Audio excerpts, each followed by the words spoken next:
empty your mind. Be formless, shapeless, like water.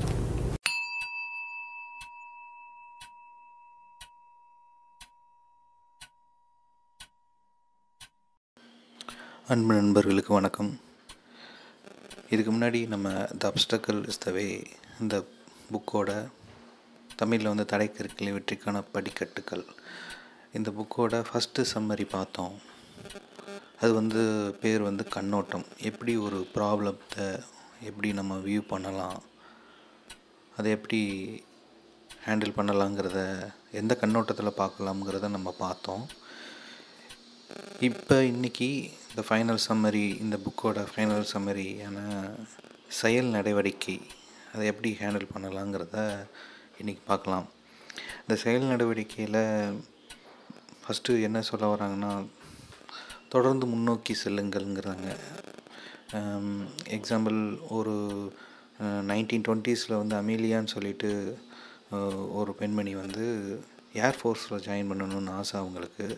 பட்டுக்கு அவங்க பெண்ணாக இருந்தனால அவங்களுக்கு அந்த வாய்ப்புகள் வந்து கிடைக்க கொஞ்சம் டிலே ஆகிட்டே இருக்குது. வாய்ப்புகள் அந்த டைமிங்கில் அந்த ஒரு ஃபீல்டில் புதுசாக ஒரு பெண் நுழையிறதுங்கிறது ஒரு பெரிய விஷயம். ஸோ இந்த மாதிரி இருக்கும்போது அவங்களுக்கு ஒரு ஆப்பர்ச்சுனிட்டி வருது. ஆனால் அந்த ஆப்பர்ச்சுனிட்டியில் நீங்கள் பெண்ணாக இருக்கிறனால உங்களுக்கு வாய்ப்பு தரோம், ஆனால் அதுக்கு பணம் கிடையாது. அது இல்லாமல் உங்களோட ஒரு 4-5 ஆண்களும் பயணப்படுவாங்க அப்படிங்கிறதுலாம் வருது விமானத்தோட. ஸோ இந்த பிரச்சனையெல்லாம் இதை அவங்க வந்து ஸ்கிப் பண்ணாமல் அந்த ஆப்பர்ச்சுனிட்டி யூஸ் பண்ணிவிட்டு அதுக்கப்புறம் எப்படி டெவலப் ஆனாங்கங்கிறது தான் அந்த ஸ்டோரி. அதுபோல் நம்மளோட எக்ஸாம்பிள், நம்மளோட லைஃப்பில் ஒரு ஒர்க் பண்ணிகிட்ருக்கும்போது டெய்லியும் மெயில் அனுப்புகிறது, அதுக்கப்புறம் நம்மளோட டே டு டே ஒர்க் முடிச்சுட்டு அதுக்கப்புறம் வீக்கெண்ட் நம்ம செலிப்ரேட் பண்ணுறது, இந்த மாதிரி இப்படியே எவ்ரி வீக் போயிட்டே இருக்கும். ஆனால் பார்த்திங்கன்னா சிலர் வந்து புதுசாக ஸ்கில்ஸ் டெவலப் பண்ணுவாங்க, அதை படிச்சுக்கிட்டு இருப்பாங்க, அதை வந்து அவங்க ப்ராஜெக்டில் இம்ப்ளிமெண்ட் பண்ணுவாங்க. ஸோ அவங்களுக்கு இவங்களுக்கு என்ன டிஃப்ரெண்ட் வரும்னா, அவங்க வந்து ஏதோ ஒரு படிச்சுட்டே இருக்கிறனால, அவங்க செயல் நடவடிக்கையில் இருக்கிறனால அடுத்த ஒரு மூவ் போகிறதுக்கு அவங்களுக்கு ஈஸியாக இருக்கும். பட் இந்த டே டு டே லைஃப்பை ரெகுலராக போயிட்டுருக்கிறவங்களுக்கு வந்து ஏதோ ஒரு இடத்துல திரும்ப ஒரு ப்ராப்ளம் வந்துடும். ஸோ அதனால் ஒரு புதுமையான விஷயத்தை கற்றுக்கணும், எந்த ஒரு சுச்சுவேஷனையும் நம்ம ஹேண்டில் பண்ணணுங்கிறத சொல்லியிருப்பாங்க. அதுக்கப்புறம் சளைக்காமல் செயல்படுங்கள்னு ஒரு டாபிக் இருக்குது. அதுலேயும் இதே தான், சளைக்காமல் செயல்பட வெற்றிங்கிறதே விடாமுயற்சியும் ப்ளஸ் பொறுமையும் சேர்ந்தது தான் வெற்றி. எடிசன் சொல்லுவார், மேதமை என்பது மாறுவேடம் தரித்துள்ள விடாமுயற்சி தான் அப்படின்னு சொல்லுவார். ஸோ அதுபோல் எந்த ஒரு புதிய முயற்சி நீங்கள் எடுத்தாலும் அதில் ஒரு பிரச்சனைகள், ஒரு அப்டக்கிள், தடைகள் இருக்க தான் செய்யும். அதுதான் அந்த செயலுக்குரிய வரவேற்பே. ஸோ அதை நம்ம தாண்டி போகணும். அதே மாதிரி ஒரு செயலில் வந்து ஊக்கம் இழப்பதுங்கிறது இயற்கை. அது ஊக்கம் இழப்பது வந்து மன்னிக்கக்கூடியது தான். ஆனால் அந்த செயல்லேருந்து ஸ்கிப் ஆகி அதை விட்டுட்டு போகிறது தான் மன்னிக்கக்கூடியதில்லை. அதனால் விடாமுயற்சியாக செயல்படணும். விடாமுயற்சியாக செயல்படும்போது உங்கள் ஆற்றலை வந்து அப்படி உறிஞ்சிடும். ஆனால் அந்த ஆற்றல் வந்து எவ்வளோ தான் உறிஞ்சாலும், அந்த விடாமுயற்சி உறிஞ்சாலும், அதை ஆற்றல்ங்கிறது நம்ம புதுப்பிக்கக்கூடியது தான். அதனால் ஒரு செயல் இறங்கும்போது பிரச்சனைகள் வரும். அதனால் அதை விட்டுட்டு போகாமல், ஊக்கம் இழக்காமல், முன்பை விட அதிகமாக அதுக்கு ஒரு இன்புட் கொடுத்து அதுலேருந்து வெளியே வரணும். இதுதான் இந்த டாப்பிக்கில் சொல்லியிருப்பாங்க. மீண்டும் மீண்டும் செய்யுங்கள்னு ஒரு டாப்பிக்கில் வந்துட்டு என்ன சொல்ல வராங்கன்னா, தோல்விகளை வந்து ஏற்றுக்கொள்ளுங்கள், அது எதனால் தோற்றதுங்கிறத வந்து அனலைஸ் பண்ணுங்கள் அப்படிங்கிறத வந்து சொல்லுவாங்க. எக்ஸாம்பிளாக அமெரிக்கன் கலிஃபோர்னியாவில் இருக்கிற சிலிக்கான் வேலியில் ஒரு ப்ராடக்டை வந்து லான்ச் பண்ணுறப்ப எல்லாமே ஃபுல்லாகி எல்லா ஃபீச்சரோட கம்ப்ளீட் ப்ராடக்டாக ரிலீஸ் பண்ண மாட்டாங்க. ஃபஸ்ட்டு அதை டிசைன் பண்ணிவிட்டு ஒரு பேசிக் ஃபீச்சரோடையே அதை ரிலீஸ் பண்ணிவிடுவாங்க. பண்ணதுக்கப்புறம் அங்கே மக்கள்கிட்டேருந்து எந்த மாதிரி ஃபீட்பேக் வருதுன்னு பார்த்துட்டு அது நல்லதாக இருந்தால் அதை எடுத்துகிட்டு அடுத்தடுத்து அப்டேட் பண்ணுவாங்க. ரொம்ப ஃபீட்பேக் ரொம்ப மோசமாக இருந்தால் அதை ஸ்கிப் பண்ணிவிட்டு அடுத்த ப்ராடக்ட்டுக்கு போயிடுவாங்க. இதனால் பொருள் செலவு மிச்சமாகும். ஸோ ஒரு ஒரு இது தோல்வி அடைஞ்சாலும் அதை அப்டேட் பண்ணிவிட்டு அடுத்தடுத்துன்னு போயிட்டே இருக்கணும். இதனால் இந்த தோல்வினாலையும் நம்ம நிறையா கற்றுக்குறோம். நமக்கு முயற்சி செய்வதற்கான திறன் வந்து மேம்படும் தோல்வி வர்றதுனால. அதை சகிச்சுக்கிறது, தோல்வியை சகிச்சுக்கிற திறன் வந்து மேம்படும். இதெல்லாமே இந்த மீண்டும் மீண்டும் செய்யுங்கள் டாப்பிக்கில் ஒரு முக்கியமான கண்டென்ட்டாக இருக்குது. அதுக்கப்புறம் செயல்முறையை கடைபிடியுங்கள்ங்கிறத வந்து இதுக்கு முன்னாடி நம்ம பார்த்த மாதிரி தான். கரண்ட்டாக இப்போ பண்ணுற ஒர்க்கில் இப்போ இருக்கிற டைமில் கான்சன்ட்ரேட் பண்ணி ஒர்க் பண்ணுறது தான். இதுதான் முக்கியம். அதே மாதிரி ஒரு வேலையை வந்து ஸ்ப்ளிட் பண்ணி அழகாக ஸ்டெப் பை ஸ்டெப்பாக மூவ் பண்ணி அந்த ப்ராசஸை முடிக்கணும். அதான் ஒரு ப்ராசஸை வந்து எப்படி நம்ம பிளான் பண்ணுறோங்கிறது தான் இதில் சொல்லியிருப்பாங்க.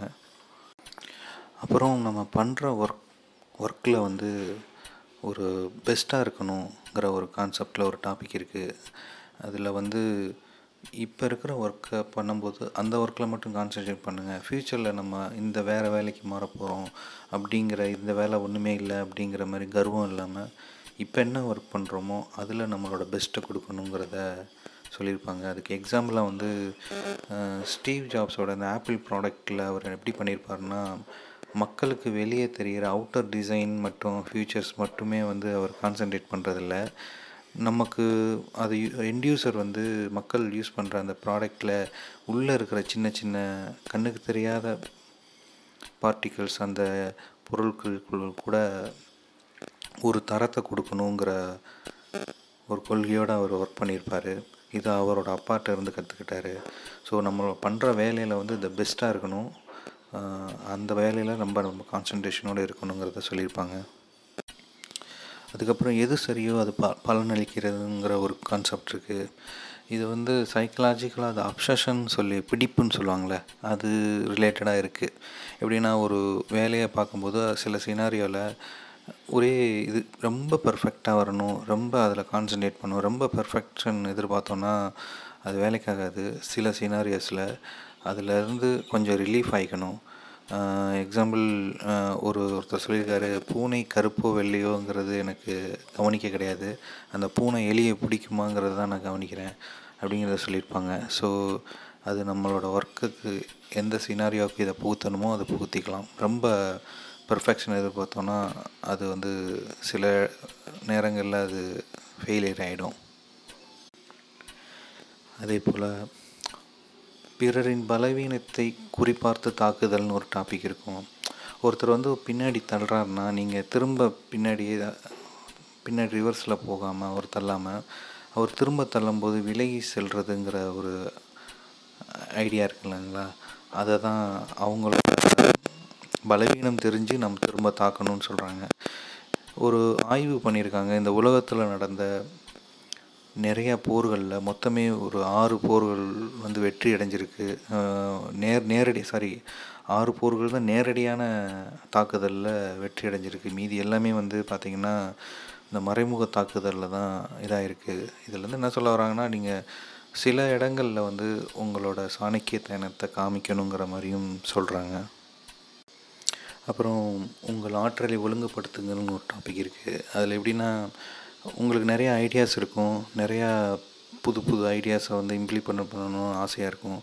பட்டு அதை உங்களோட ஆர்கனைசேஷனில் பலதரப்பட்ட ரூல்ஸ் அண்ட் ரெகுலேஷன் வச்சுருப்பாங்க. அதையெல்லாம் மீறி அதை இம்ப்ளிமெண்ட் பண்ணணுங்கிறது கஷ்டமாக இருக்கும்.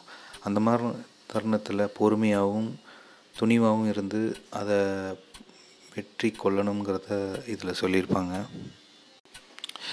சில சமயம் நம்மளோட வாழ்க்கையில் மோசமான தருணங்கள் ஏற்படும். வேலை போகலாம், பார்ட்னர் வந்து விட்டு விலகி போகலாம், ஆக்சிடெண்ட் ஆகலாம். இந்த மாதிரி டைமில் வந்து ஒரு பெரிய பிரேக் வரும், செயல்படாமல் இருக்கிற மாதிரி ஒரு சுச்சுவேஷன் வரும். இப்போ எக்ஸாம்பிள், அந்த ஒரு ஆக்சிடெண்ட் ஆனாலே ஒரு மாதம் நம்ம ரெஸ்ட் எடுக்கணுங்கிற மாதிரி ஒரு சூழ்நிலை வருதுன்னா, அந்த சூழ்நிலையில் நமக்குரிய கனவுகளை நிறைவேற்றக்கூடிய சின்ன சின்ன வேலைகளை பண்ணலாம். யாருக்காவது இப்போ புத்தகம் எழுதணும்னு ஆசைப்பட்டாலோ, ஏதாவது குறிப்புகள், நிறையா புத்தகம் படிக்கணும்னு ஆசைப்பட்டாலோ, அந்த மாதிரி தருணங்கள், அந்த நேரத்தை நம்ம பயன்படுத்திக்கலாம். இதுவும் இதில் சொல்லியிருக்காங்க. அப்புறம் ஒரு செயல் செஞ்சுட்டு ஒரு ஒர்க் பண்ணிவிட்டு அதோடய ரிசல்ட்டை வந்து ரொம்ப எக்ஸ்பெக்ட் பண்ணாமல் இருக்கணும்.